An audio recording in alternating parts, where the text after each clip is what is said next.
What's going on, guys? Today I'm polishing the headlight on my Astra. So the reason I'm polishing the headlight today is it's just a little bit crusty on the top edge.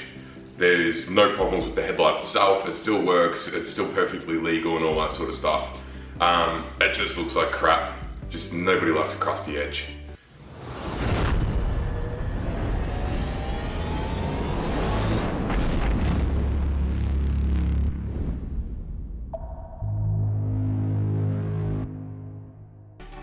So what I have is a small amount of water in a bucket. It's just my normal wash bucket. As we can see here, there's not much. Just enough to wet the sandpaper and just keep it wet, stop it from clogging up and all that sort of stuff from the scungy crap that we get off the headlight. So upon unboxing this thing, actually really cool. I was going to buy one of these just the other day, but I decided not to because I didn't really need it that much at the time. This little handy thing, it's just an attachment to your drill so you can polish like little spots on your car or whatever.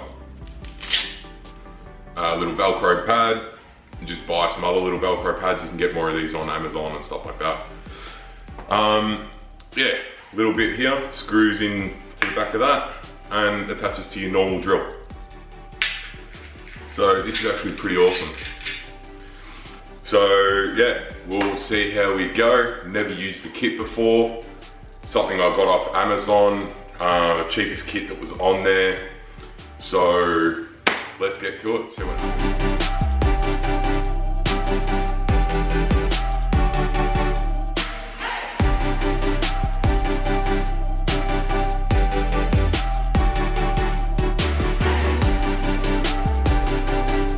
Masking tape, doing the double coating or double layering.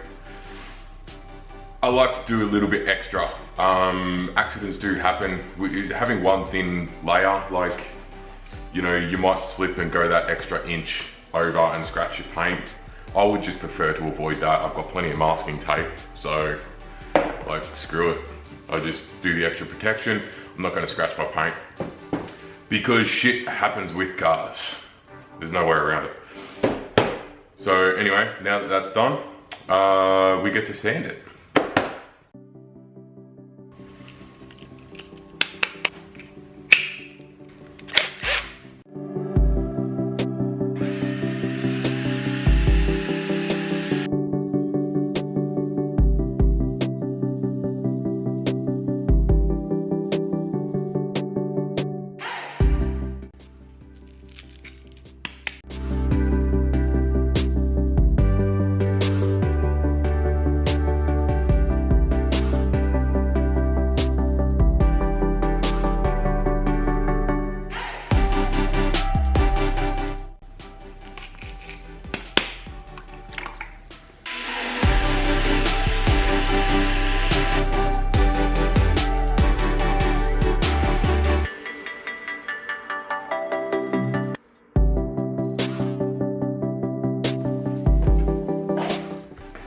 Alrighty, so the sanding is all done. Lucky enough I had a drill. You can do it by hand if you don't have the drill. It'll just take you a little bit longer. Don't be afraid to sand quite a lot because the headlights themselves, the plastic is really thick. So it's highly unlikely that you'll rub through it. Yeah, so anyway, sanding's all done. There are a couple of spots where I went through a little bit on the masking tape, so I should have probably done that thicker, but it hasn't damaged the paint, so we're all good there. So now what am I doing? Now I have to polish it, which is where our fluffy little polishing pad comes in handy. That will attach to the drill once again. And we just need this step 2, which is the polishing paste. So we'll apply that to the headlight and polish her up.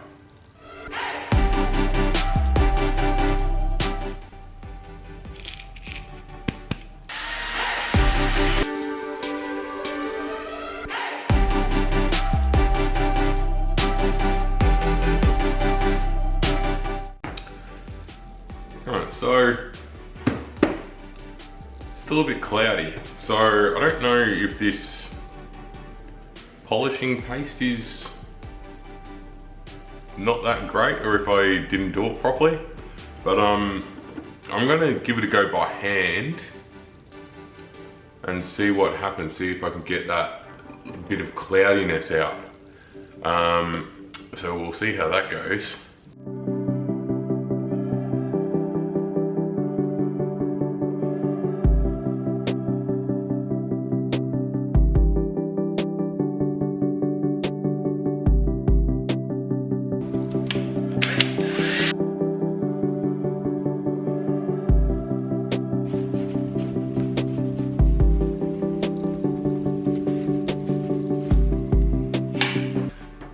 Alright, so the headlight has come up much better when I used a better quality polishing compound. Now, I don't know what it is that they used in that kit, but it wasn't very good. So what I did, I've got some that I already had anyway, and that's just the Meguiar's polishing compound. It's nothing special, it's nothing extraordinary, it's just a normal polish from Repco. You can get it elsewhere as well, it's just I bought it from Repco. But yeah, that has come up so much better than what it did with the other polish. So now I will use step 3, which is the protective coating. And yeah, we'll see how that comes up. Alright, so here we have step 3, which is the UV protection liquid. Apparently we're supposed to apply it with a little sponge that they supplied, which I used earlier for something else, which I should have read the instructions. Okay, so that's all done. Unfortunately, my camera decides to play up when the thing has been running for a little while, recording for a little while. So it didn't actually record the last step, step 3, which is the UV protection. Basically all you do, you get the UV protective liquid, put it on its little sponge pad, and then just wipe it onto the headlight. Have to let it set or cure, as it says in the instructions, for 15 minutes out of direct sunlight. So in a garage or a carport or something like this. Once that 15 minutes is up, then you put it outside into direct sunlight to set for 1 to 2 hours. I don't know why they tell you to do it this way, but they do, so that's how I'm doing it. Could have been better. I think if I used a better polishing compound or something like that from the beginning, maybe a cut and polish and then a polish, something like that, I think it could have come out slightly better. The other headlight is now probably going to look shit compared to this one, even though it looked better than this one in the first place. So maybe I'll do that one in the future to see the comparison.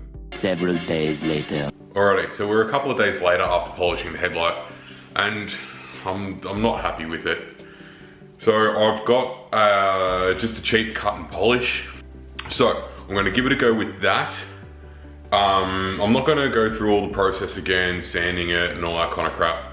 I'm just going to give it a hit with the polish, with the cut and polish on that little polish pad that they gave me in the kit.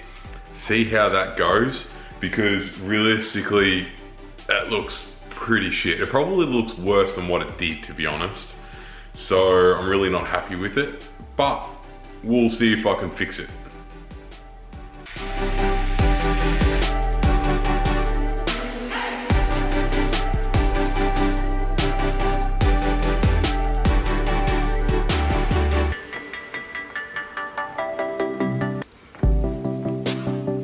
Alrighty, so I'm pretty happy with how that's turned out now. I just, yeah, like I said, I just cut and polished it, and then went over it with another polish again, and resealed it with the whatever it is, that sealer stuff that they give you. It smells like some sort of nail polish. But yeah, so I'm pretty happy with how that came out this time around. We'll see another couple of days, but I'm pretty sure it'll be right this time. So if you guys do decide to do this at home, it's fine doing it with the sandpaper, with the three stages of sandpaper. and it's fine doing like everything that they say to do, I would just preference using a cut and polish compound rather than the polish compound that they give you in the kit. And then that way you know you're going to get a bit of a better job instead of having to do it again like I have. So in closing, the kit's not bad.